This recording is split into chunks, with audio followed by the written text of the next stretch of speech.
हरे कृष्ण। जय श्रील प्रभुपाद। आज हम चर्चा करेंगे ये भगवत ज्ञान हमारा पास कैसा आएगा।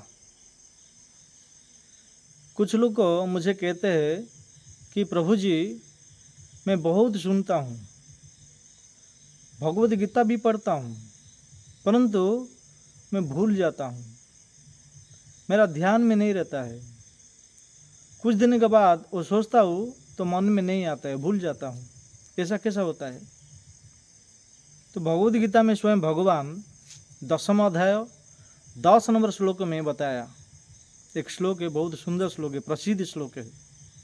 क्या कहते हैं? तेषां सततयुक्तानां भजतं प्रीतिपूर्वकं ददामि बुद्धियोगन्तं येन मामुपयान्ति ते। भगवद गीता में स्वयं भगवान कहते 10वें अध्याय में 10 नंबर श्लोक में कहते कि हे अर्जुन, तेषाम सतत युक्तानाम, जो व्यक्ति जो भक्त सदा सर्वदा, सतत का अर्थ है सदा सर्वदा, नित्य, रोज रोज भक्ति करता है। तेषाम सतत युक्तानाम, भक्ति तो करता है सदा सर्वदा, युक्त रहता है, भक्ति में युक्त। तेषाम सतत युक्तानाम, बाद में क्या कहते हैं? भजतम, जो नित्य रोज सदा सर्वदा भक्ति करता है, मेरे भक्ति के साथ जुड़े रहता है, सतत सदा सर्वदा। और क्या करता है जुड़ा रहकर? ना भजतम, भजन करता है, भजतम। और भजन तो करता है, कैसा करता है? प्रीतिपूर्वकम। कितना सुंदर बताया भगवान श्री कृष्ण। देखो, तेषाम सतत युक्तानाम भजतम प्रीतिपूर्वकम। ऐसा प्रीतिपूर्वकम, रोज, सतत का अर्थ है रोज सदा सर्वदा भजन करता है, श्रद्धा से, प्रेम से, आनंद से, प्रीतिपूर्वकम। तो भगवान क्या कहते हैं? ददामी, ददामी बुद्धि योगतम जैन माम पयंति ते। मैं उस भक्त को बुद्धि ज्ञान प्रदान करता हूँ जिसके द्वारा अंत समय में मेरा पास वो आ सकता है। तो उसमें भक्तों हम लोग को सतत, जो भगवान कहते हैं तेषाम सतत युक्तानाम, इसमें ज्ञान प्राप्त करना चाहते हैं कोई व्यक्ति, तो सतत सदा सर्वदा रोज भगवान का भक्ति करना पड़ेगा। कुछ लोग को बाहर देखते हैं कि 7 दिन भागवत कथा सुनते हैं, बहुत बड़े बड़े प्रवक्ता को लेके आते हैं, लाखों संख्या में श्रोता आते हैं, बहुत पैसा भी खर्चा करते हैं, हरिद्वार से, वृंदावन से और अनेक अनेक जगह से बड़े बड़े प्रवक्ता को लेके आते हैं। 7 दिन कथा सुनते हैं। जब 7 दिन समाप्त हो जाता है, बाद में जैसा थे वैसा ही हो जाते हैं। रोज इसमें भगवान क्या कहते हैं? तेषाम सतत, रोज होना चाहिए। इसमें भागवत में एक श्लोक आता है, नित्यम भागवत सेवया। सूत गोस्वामी नैमिषारण्य के 88,000 ऋषि को भी कहते हैं नित्यम भागवत सेवया। नित्यम भागवत सेवया मतलब रोज भागवत श्रवण करने से क्या होता है? नष्ट प्रायसु अभद्रेशु। हमारा जो अभद्र है, हमारा जो शरीर में 6 प्रकार का अभद्र है, काम, क्रोध, लोभ, मोह, मद, मत्सरता, हाँ, ये जो 6 प्रकार का शत्रु है, ये शत्रु जो ऑटोमेटिकली भाग जाएंगे। नष्ट प्रायसु अभद्रेशु, अभद्र, ये जो जितने भी अभद्रा है तो ऑटोमेटिक निकल जाएगा, उनको भगाना नहीं पड़ेगा। क्या करने से? नित्यम भागवत श्रवण करने से। भागवतम प्रथम स्कंद में बताया गया है। इसमें भगवद गीता में 10वां अध्याय 10 नंबर श्लोक में स्वयं भगवान कह रहे हैं, वहाँ पे तो सूत गोस्वामी कह रहे हैं नैमिषारण्य ऋषि को, 88,000 ऋषि को। इसमें भगवान स्वयं कह रहे हैं, कृष्ण, तेषाम सतत युक्तानाम, रोज सदा सर्वदा मेरा भक्ति करना चाहिए। ना कि 7 दिन भागवत कथा सुन लिया, बस में फिर जैसा था ऐसे हो गया, नहीं। इसमें से क्या होता है? ऑटोमेटिक जो ज्ञान जो था ऑटोमेटिकली विस्मरण हो जाएगा, डिलीट हो जाएगा। नित्यम भागवतम सेवया, रोज श्रवण करना चाहिए, भक्ति रोज करना चाहिए। भगवद गीता अगर पढ़ते तो रोज पढ़ना चाहिए। तो कुछ पढ़ते हैं, बाद में कहते कि मेरा समाप्त हो गया, मैं भगवद गीता पूरा संपूर्ण कर लिया, सब पढ़ लिया। हाँ नहीं, भगवद गीता हम जितना बार पढ़ते हैं। हाँ, एक एक भक्त मैं मुंबई में जब भी था तो प्रभुपाद के डिसाबल आए थे, तो उन्होंने कहा था कि मैं 40 बार भगवद गीता पढ़ चुका हूँ। कितना बार? 40 बार। हम लोग तो एक बार दो बार पढ़ते हैं, तो हम लोग को अभी इच्छा नहीं होता पढ़ने के लिए। प्रभुपाद के शिष्य, हाँ, वो आके एक बार मुंबई में मैं था, तो बता रहे थे कि मैं 40 बार भगवद गीता पढ़ा हूँ, और जब भी पढ़ूंगा तभी नया नया मुझे शब्द मिलता है। क्यों? क्योंकि ये भगवान का वाणी है, कृष्ण का वाणी है। ये भगवद गीता सनातन धर्म का श्रेष्ठ पुस्तक है। देखिए, जो आजकल का जो न्यूज़पेपर है, times of India, mid day, हाँ, ये जो संवाद पेपर है, आज का पेपर कल कोई पढ़ता नहीं, वो बासी हो जाता है। ये पुराना भागवत, ये जो भगवद गीता बहुत पुराना। ये भगवद गीता 4th अध्याय में स्वयं भगवान कह रहे हैं, इमं विवस्वते जोगम प्रक्तवान हमम्यहम विवस्वान मनुप्राह मनुरीक्षा कव ब्रवीत। ये 12 कोटि वर्ष पूर्व ये सूर्यदेव विवस्वान को दिया था। विवस्वान उनका पुत्र मनु को दिया ये ज्ञान, मनु ने उनका पुत्र इक्षा को दिया। एक कालक्रम अनुसार ये ज्ञान चलते आ रहा था, बीच में लगता है ये छिन्न भिन्न हो गया है। इसलिए हे पार्थ, हे अर्जुन, वही पुराना ज्ञान आज तुमको दे रहा हूँ। केवल तुमको नहीं दे रहा हूँ, तुमको माध्यम करके सारे संसार के लोग को दे रहा हूँ भगवद गीता का ज्ञान। तो बहुत पुराना है। कल का पेपर, आज का पेपर कल कोई पढ़ता नहीं है। ये 12 कोटि वर्ष पूर्व ये ज्ञान दिए थे सूर्यदेव विवस्वान को, और जब भी पढ़ेंगे तभी नया नया लगता है। क्यों? क्योंकि कृष्ण का मुखारविंद से निस्मृत हुआ है। भगवान का चरण से गंगा निकले है। गंगा कितना शुद्ध है, जो पवित्र नदी है। निम्न गानम यथा गंगा देवनाम अच्युता यथा वैष्णव नाम यथा शंभु पुराण नाम इदम तथा। भागवत में बताया गया है, जितना भी सारे नदियाँ है, सबसे अगर नदी कोई श्रेष्ठ है तो गंगा नदी श्रेष्ठ है। निम्न गानम यथा गंगा, सारे नदियों में गंगा श्रेष्ठ है। वैष्णव नाम यथा शंभु, संसार में जितना भी वैष्णव है वो सबसे भोलेनाथ शंकर श्रेष्ठ है। निम्न गाम यथा गंगा देवनाम अच्युत यथा, जितना भी संसार में जो 33 कोटि देवता है उनमें से श्रेष्ठ कौन है? भगवान अच्युत विष्णु श्रेष्ठ है।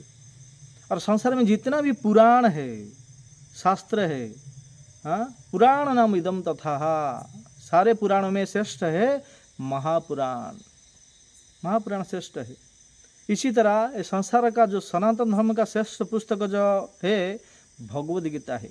वो प्रभुपाद के जो डिसाइपल आए थे, शिष्य आए थे, कहते थे कि मैं 40 बार भगवद गीता पढ़ा हूँ, फिर भी मुझे नया नया लग रहा है।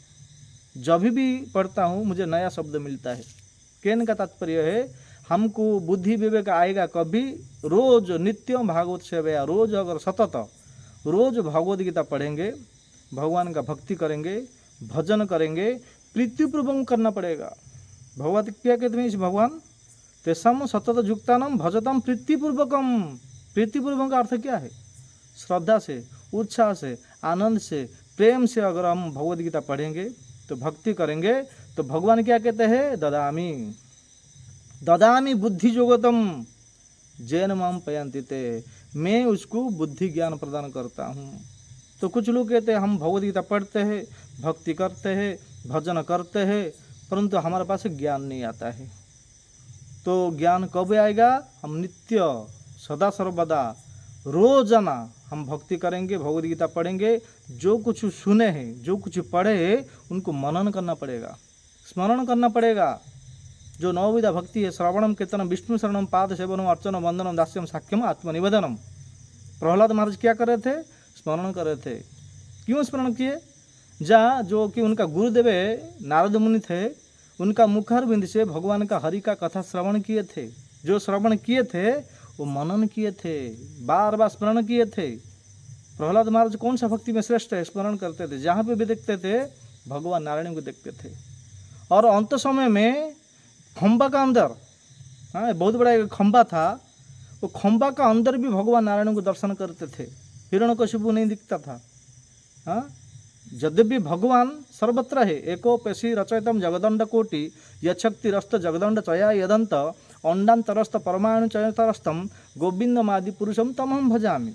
भगवान को प्रत्येक अणु अणु में, कण कण में है, सब जगह पे है, सर्वज्ञ है, सर्वत्र व्याप्त है, सब जगह पे है, खम्बे का अंदर भी है। प्रहलाद महाराज दिखा दिया। प्रहलाद महाराज उनका पिताजी जो थे राक्षस हिरण्यकशिपु को दिखा दिया, भगवान अगर सब जगह पे है तो भगवान खम्बे का अंदर भी है। इतो नरसिंहा परतो नरसिंहा जतो जतो जामी ततो नरसिंहा बही नरसिंहा हृदय नरसिंहा नरसिंह मदिम शरणम प्रपदे। भगवान खम्बे का अंदर दिखा दिया। क्यों? क्योंकि उनका जो गुरुदेव थे नारद मुनि थे। नारद मुनि तो हम जानते हैं कितने श्रेष्ठ शुद्ध भक्त है, जो कि प्रहलाद के गुरु है, ध्रुव महाराज के गुरु है, वाल्मीकि के गुरु है, वेद व्यास जी के गुरु है, बड़े बड़े भक्तों का गुरु है, सिद्ध शुद्ध भक्त है। उनका मुखारबिंद से प्रहलाद महाराज सतत भजन क्यों करते थे ना, जो रोज सुने थे नारद मुनि के मुखारबिंद से जो हरि का कथा, हाँ भगवान श्री कृष्ण का कथा सुने थे, रोज श्रवण करते थे और स्मरण करते थे, उनको चिंतन करते थे। ऐसा करते करते प्रीतिपूर्वक भजन भी करते थे। जब भी उनके गुरुकुल में षंड अमरक थे, उनका जो गुरु थे, शुक्राचार्य के जो 2 पुत्र थे षंड अमरक, ये प्रहलाद और सारे असुर सहपाठी बालकों को पढ़ाते थे स्कूल में।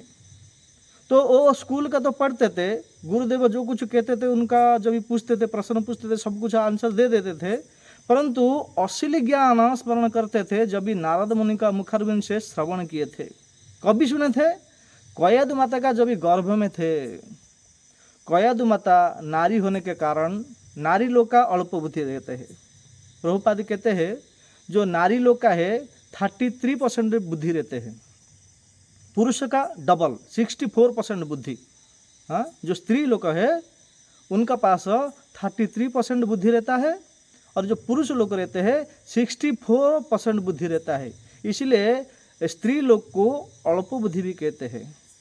स्वयं कुंती महारानी भी कहते हैं। भागवतम में प्रथम स्कंद में जब भी भगवान श्री कृष्ण का प्रार्थना कर रहे थे, स्तुति कर रहे थे, उसमें भी कह रहे कुंती, स्वयं कुंती भी एक आदर्श नारी थे, स्त्री थे, वो कहते हैं हे प्रभु आपका तत्व को बड़े बड़े ज्ञानी पंडित ऋषि मुनि आपका तत्व को नहीं जान पाते हैं। मैं तो एक साधारण नारी है, मैं अल्प बुद्धि का स्त्री हूँ, आपका भला मैं कौन सा कैसा स्तुति कर सकता हूँ। स्वयं कुंती भी कह रहे। कहने का तात्पर्य है लेडीज लोग का जो है, स्त्री लोग का जो है बुद्धि 33%, पुरुष लोग का बुद्धि ये 64% है। ऐसी भक्तिवेदांत स्वामी श्रील प्रभुपाद में एक लेक्चर में प्रवचन में सुना था, प्रभुपाद कह रहे हैं। इसीलिए हमारा इस्कॉन में देखिए जो भागवत क्लास होता है, प्रवचन होता है, लेडीज लोग को व्यास आसन का ऊपर बैठने का अलाउ नहीं है। देखिए प्रभुपाद जब थे तभी किसी भी लेडीज को व्यास आसन का ऊपर बैठा के भागवत कथा प्रवचन नहीं करवाते थे। पुरुष ही बैठेगा, स्त्री नहीं बैठ सकता है। क्यों? क्योंकि स्त्री लोग का शरीर अपवित्र रहता है, बुद्धि भी कम रहता है। स्त्री लोग को सुनना चाहिए, श्रवण करना चाहिए, ना कि प्रवक्ता हो के पुरुषों को श्रवण कराना चाहिए। स्त्री लोग को श्रोता होना चाहिए, प्रवक्ता नहीं हो सकते। प्रवक्ता अगर है हो सकते हैं, परंतु व्यासासन का ऊपर बैठने का अलाउ नहीं है। ये प्रभुपाद पूरा काट के मना किया है। परंतु आज का डेट में सब कन्या लोग के है, लेडीज लोग के है, व्यास आसन का ऊपर बैठ के बड़े बड़े भागवत कथा करते हैं। ये ठीक नहीं है, क्योंकि उनका पास बुद्धि कम है, अल्प बुद्धि है। प्रभुपाद मना किया है। आज भी प्रत्येक जगह पे सारे विश्व में इस्कॉन मंदिर है, व्यास आसन का ऊपर लेडीज लोग बैठा के भागवत कथा नहीं करते। प्रभुपाद जो कहते हैं उनका नियम पालन करते हैं। अलग अलग संप्रदाय में जो कि अलग अलग ये जो आश्रम में लेडीज लोग भागवत कथा करते हैं, या हम लोग उनको नहीं ये कहते हैं, वो लोग करते, लेकिन हमको प्रभुपाद मना किए थे कि लेडीज लोग को व्यास आसन का ऊपर बैठ कर भागवत कथा श्रवण माने प्रवक्ता होकर भागवत कथा श्रवण नहीं करा सकते हैं, क्योंकि बुद्धि कम है। तो कुंती भी कहते हैं, उनका ज्वलंत तो प्रमाण है। तो कहने का तात्पर्य भक्तों, तो हमारा पास बुद्धि कैसा आएगा ना, नित्यम सदा सर्वदा भजतम प्रीतिपूर्वकम तेषाम सतत। सतत का अर्थ है रोज प्रतिदिन श्रवण करना चाहिए, भक्ति करना चाहिए, प्रीतिपूर्वक भजन करना चाहिए। तेषाम सतत जुक्तानाम, जुक्ता का अर्थ है जोड़ना। जोड़ने के लिए हम भगवान से अलग हो चुके हैं ना, अनादिकाल से भगवान से अलग हो चुके हैं। हम लोग के संसार में आकर जन्म तो जरा में फंस गए हैं, यहाँ पे दुख भोग रहे हैं, क्योंकि ये संसार दुखालय है। जैसा शौचालय है, कार्यालय है, विद्यालय है, वस्त्रालय है। इसी तरह ये इसी जगह का नाम है, संसार का नाम है दुखालय। अब वो वस्त्रालय में जाएंगे तो उसमें जाएंगे, बोले कि मुझे कागज़ दीजिए, पेन दीजिए, नहीं देगा। वस्त्रालय में जैसा वस्त्र मिलता है, शौचालय में पानी मिलता है, कार्यालय में पेन कागज़ फाइल मिलता है, हाँ, विद्यालय में विद्या मिलता है। इसी तरह संसार का नाम जो है दुखालय। दुखालय में क्या मिलेगा? दुख ही मिलेगा, सुख नहीं मिलेगा। हम तो संसार में आ गए हैं, लेकिन ये ब्रह्मा जी जब ये सृष्टि किए उसमें एक बोर्ड लगा दिए। वो बोर्ड को देखे नहीं, हम अंदर घुस गए, अंदर प्रवेश कर लिया हम लोग। जैसा कि हम लोग को मार्केट में जाते हैं, हम लोग को कपड़ा खरीदना है तो देखते हैं कि राजेश कलेक्शन, राजेश वस्त्रालय, है ना, मेडिकल स्टोर, अनेक अनेक दुकान का नाम देख के जाते हैं। हाँ, रमेश पान दुकान, ऐसा बोर्ड देख के जाते हैं। जब ये संसार में हम लोग आए हैं तो हम लोग को बोर्ड को नहीं देखा है। हाँ, जैसा कि green store, medical store, general store, अनेक अनेक सब लोग मतलब बोर्ड लगा देते हैं दुकान के ऊपर। इसी तरह ये संसार में भी एक ब्रह्मा जी सृष्टि किए हैं, एक बोर्ड लगा दिए है। तो बोर्ड में लिख दिए क्या है? दुखालयम। और क्या लिखे है? दुखालयम अशाश्वतम मामुपेत्य पुनर्जन्म दुखालयम अशाश्वतम। दुखालय तो है और अशाश्वत है, ये टेम्परेरी है, ये अनित्य है, ये अशाश्वत है। हमको ये शरीर भी जो मिला है ये अशाश्वत शरीर मिला है, टेम्परेरी है मिला है, क्षणिक का शरीर मिला है। परंतु हम लोग क्या चाहते हैं? परमानेंट सुख चाहते हैं। शरीर तो हमारा टेम्परेरी है, तो परमानेंट सुख कैसा मिलेगा भाई? इसीलिए परमानेंट सुख नहीं है यहाँ पे। ये जगह का नाम दुखालय है। इस दुखालय से कैसे हम छूटेंगे? ये दुखालय से कभी मुक्ति पाएंगे? कभी? तेसम सतत युक्तानम भजतम प्रीतिपूर्वकम। हम लोग को प्रीतिपूर्वक भजन कीर्तन करेंगे तब भी ये दुखालय से मुक्ति हो सकते, नहीं तो भक्त और कोई उपाय नहीं है। जो पढ़ते हैं उनको मनन करना चाहिए, स्मरण करना चाहिए। अंते मति स्वगति, जब ये पढ़ते रहेंगे, हाँ, हम स्मरण करते रहेंगे, अंत समय में वही हमको चिंतन होगा। जो दिन रात भर के दिन, पूरा रात, सुबह से शाम तक, शाम से सुबह तक केवल पैसा पैसा पैसा होता है, अंत समय में शरीर त्यागते समय अगर पैसा का चिंतन हो गया तो मान लो उसको पैसा कमाने के लिए फिर से जन्म लेना पड़ेगा। लास्ट में केवल 500 का नोट, लास्ट में अगर 500 का नोट चिंतन हो गया, क्योंकि रोज़ 500 का नोट हमेशा गिनते रहता है ना। एक में जाता हूँ दुकान में तो कुछ लोग को सामान तो लोग को देते हैं, ये रिसेप्शन में जो बैठते हैं काउंटर में, कैश काउंटर में बैठते हैं, बस पैसा गिनते रहता है, जप नहीं है। जो हाथ में जप करने के लिए मिला था वो पैसा गिनते रहता है। तो 500 का नोट गिनते रहते हैं, दिन रात गिनते रहते हैं, और जप नहीं किया, भक्ति नहीं किया, प्रीतिपूर्वकम भजन नहीं किया, सततम सदा सर्वदा नहीं किया, तो उसको क्या होगा? लास्ट में 500 का नोट ही दिखाई देगा, 500 का नोट ही दिखाई देगा। अगर 500 का नोट दिखाई दिया अंत समय में, ये 500 का नोट कमाने के लिए फिर से मृत्यु लोक में जन्म लेना पड़ेगा। ऐसा नहीं कि हम लोग जिस स्थान में जन्म लिया था उसी जगह में जन्म लेंगे, कभी भी कौन सा जगह भी जन्म ले सकते हैं।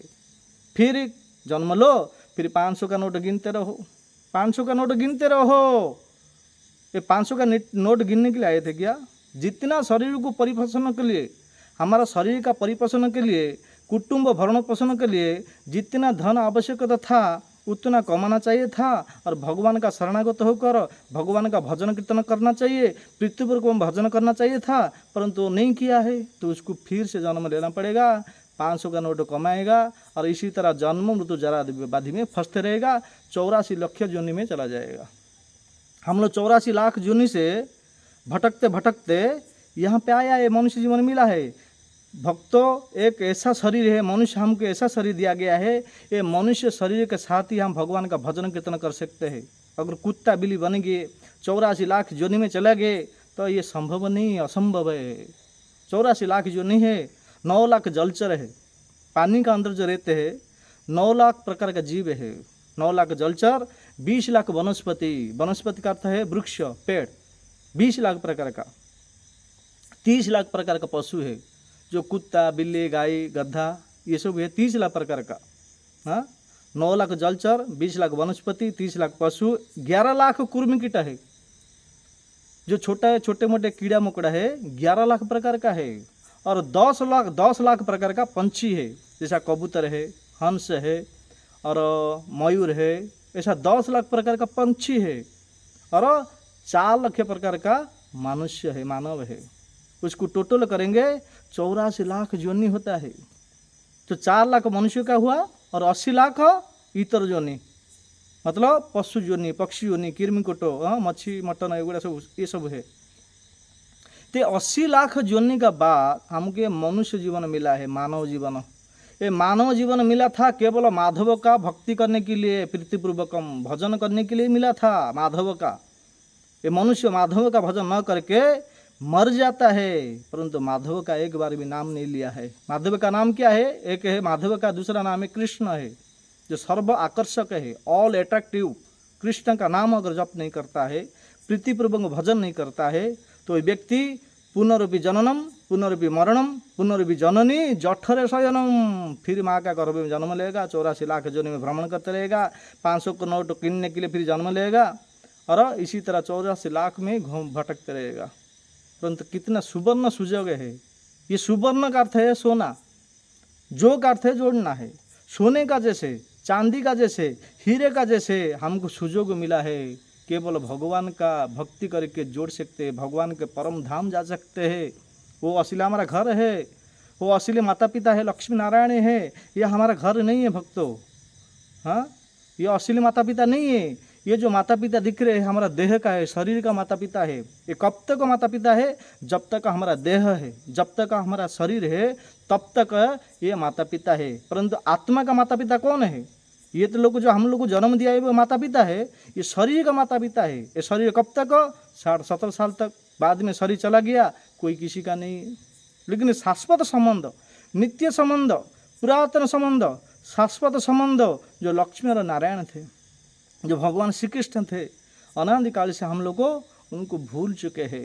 भक्त जब तक हम भगवान के पास नहीं जाते हैं तब तक हम लोग सुखी शांति से नहीं रख सकते हैं। मान लीजिए प्रभुपाद उदाहरण देते हैं कि हम लोग को मुंबई जाते हैं, दिल्ली जाते हैं, बेंगलोर जाते हैं, ऑल इंडिया में कहाँ पर भी जाते हैं, 1 महीना कि 2 महीना रहते हैं। परंतु जहाँ से हम लोग गए थे घर से, जब तक हम लोग घर रिटर्न नहीं आते हैं तब तक हम लोग शांति नहीं मिलता है। मान लीजिए एक घर में जन्म लिया था, 25-30 साल तक रहता है, बाद में कहाँ पे 1 महीना 2 महीना तक घूमने जाता है। जब तक उसका खुद का घर, स्वयं का खुद का घर में जब तक नहीं आता है, वापस नहीं आता है, उस व्यक्ति को शांति नहीं मिलता है। यद्यपि होटल में रहता है, वहाँ पे भी सब सुविधा है, हाँ, एसी है, सोने के लिए बेड है, खाने के लिए होटल है, सब कुछ व्यवस्था है।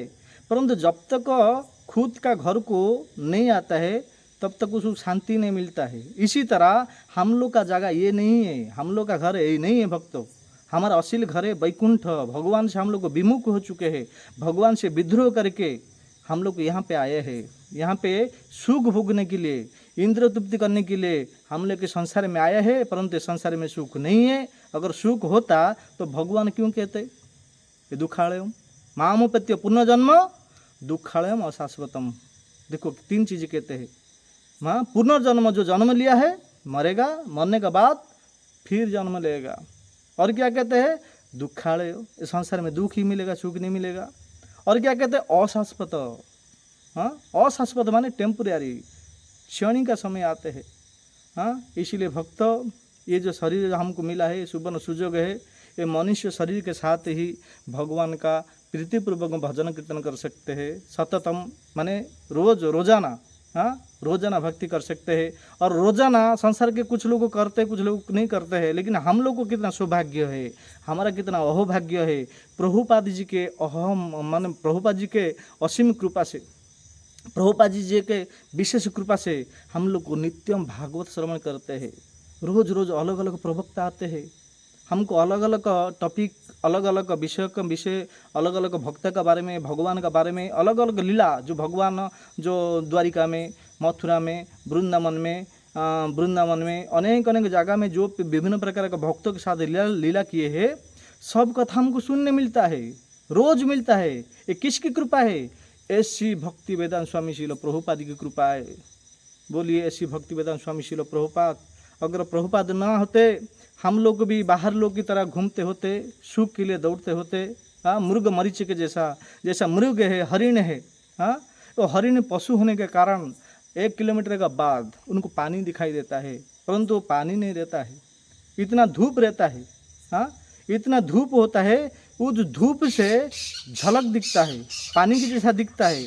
हम लोग देखते हैं 1-1.5 किलोमीटर का बाद जब बहुत मध्याह्न का समय आता है, हाँ, 12-1 बजे 2 बजे इतना धूप होता है, वो धूप से पूरा रोड जमीन पूरा गर्म हो जाता है और झलझल दिखता है, पानी के जैसा झलझल दिखता है, पानी के जैसा।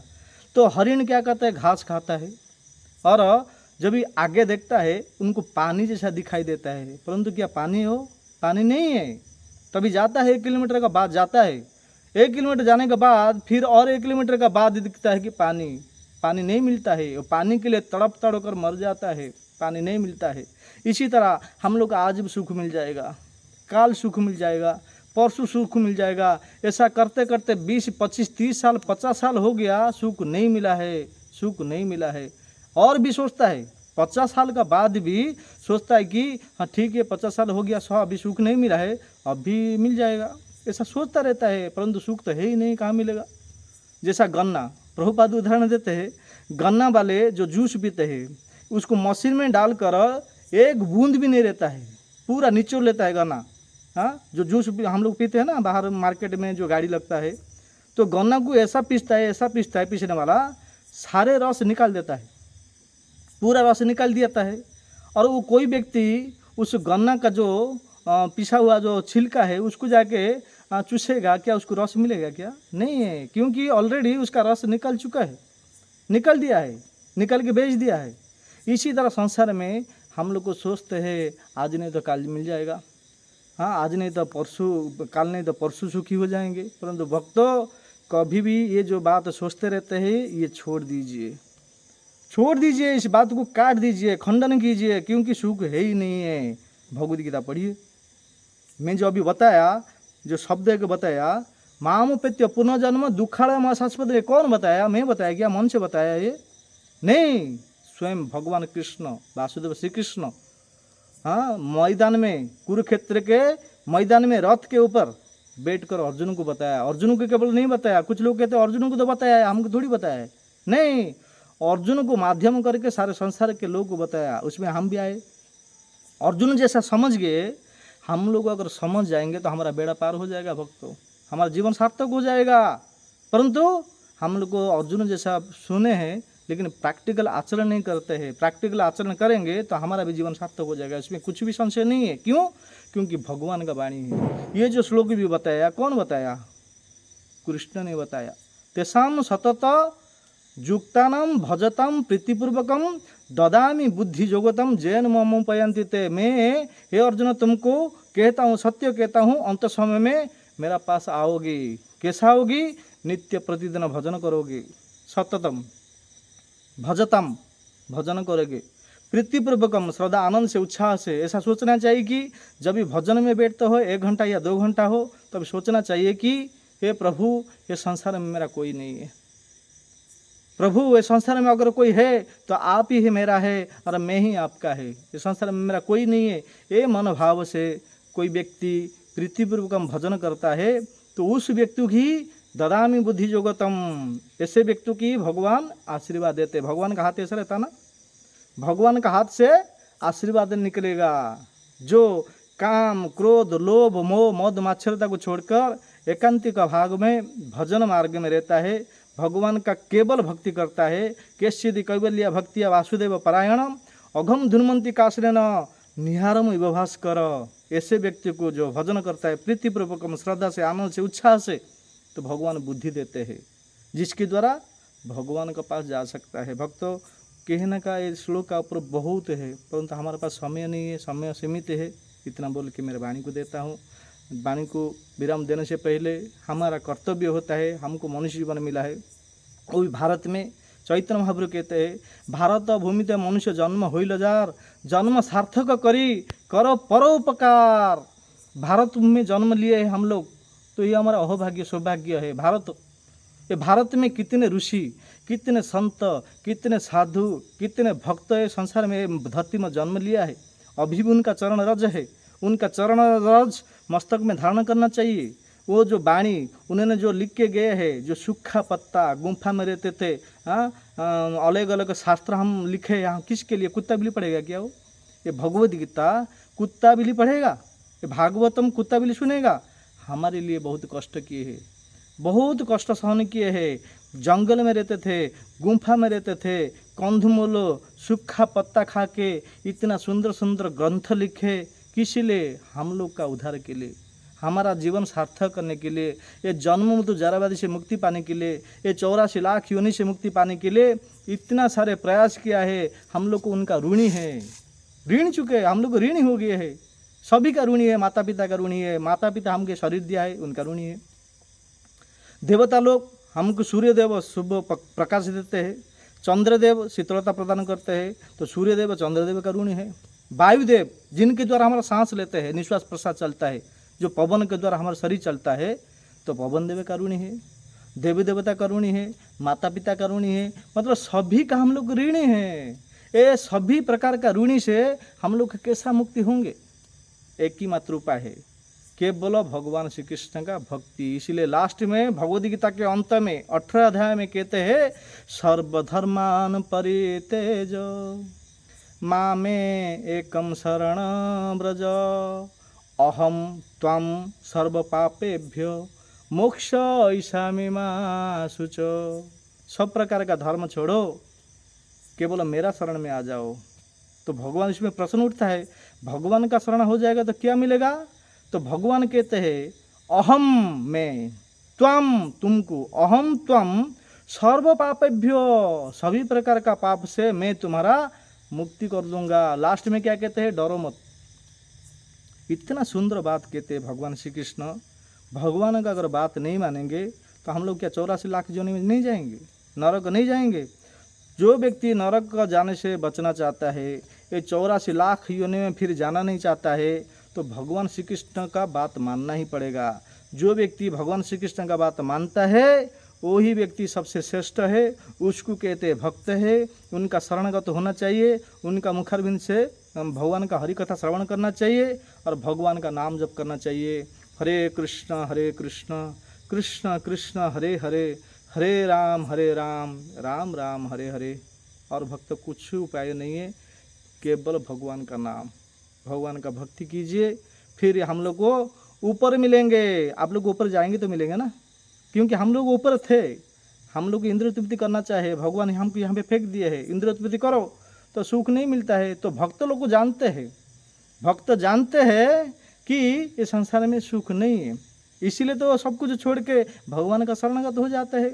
जानते हैं कि संसार में सुख नहीं है, भगवान का भक्ति में सुख है, इसीलिए भगवान का चरण में समर्पित हो जाते हैं, समर्पण हो जाते हैं, पूरा तन मन धन के साथ समर्पण हो जाते हैं, भगवान का भक्ति करते हैं, सुखी रहते हैं, आनंदित रहते हैं। बाद में सोचते हैं, अरे मैं भी ऐसा दुख भोगता था, जब ये भगवान श्री कृष्ण के शरण में आया तो मुझे इतना आनंद मिलता है, इतना उत्साह मिलता है। तो ये जो आनंद मैं भी जाऊंगा गांव गांव में, शहर में, गली में सभी लोग को आनंद बांटूंगा। आनंद बांटने से आनंद बढ़ता है, ज्ञान बांटने से ज्ञान बढ़ता है, दान देने से दान बढ़ता है। इसीलिए भक्त लोग क्या करते हैं, ये जो दिसंबर महीना में ये धूप नहीं देखते हैं, ये बारिश नहीं देखते हैं, ये ठंडी नहीं देखते हैं, स्वयं भगवद गीता लेके प्रचार के लिए बाहर जाते हैं। अमेरिका यूरोप में इतना ठंडी है, लेकिन प्रभुपाद की कृपा है, लोग ये हजार हजार गीता हाथों से बांटते हैं, धूप बारिश नहीं देखते हैं।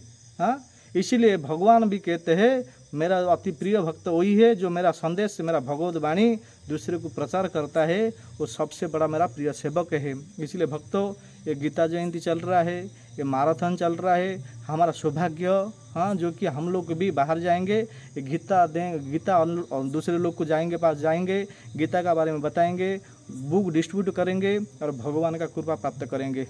तो यही हमारा सुयोग है, हमको सुवर्ण सुयोग मिला है, इस सुयोग हम लोग को छोड़ना नहीं चाहिए, करना चाहिए।